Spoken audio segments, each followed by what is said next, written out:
मुक्ताईनगर तालुक्यातील कुऱ्हा परिसरात असलेल्या गोरक्षगंगा नदीवरील धरण ओव्हरफ्लो होण्याच्या मार्गावर जवळपास 4 फूट एवढेच पाणी धरणाच्या उंचीच्या खाली राहिल्याने तास ते दीड तासाभरामध्ये हे धरण ओव्हरफ्लो होण्याच्या मार्गावर आहे। या प्रसंगी काही शेतकरी, गुराखी व त्याचबरोबर कुऱ्हा येथील पोलीस पाटील विजय पाटील यांनी या परिसरात भेट दिल्यानंतर ही माहिती दिली। बघा हा संपूर्ण व्हिडिओ।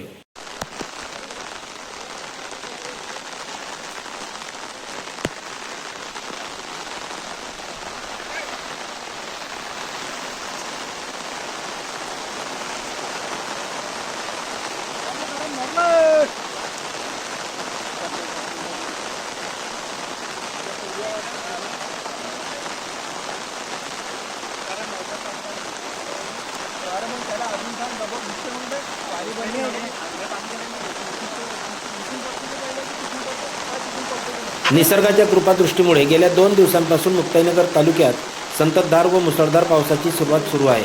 त्यामुळे गोरक्षगंगा नदीवरील हे धरण भरण्याच्या मार्गावर असून शेतकऱ्यांनी आनंद व्यक्त केला आहे। व्हिडिओ आवडल्यास लाईक, कमेंट, शेअर, सबस्क्राईब करा। वाडेकर सिंफोनी।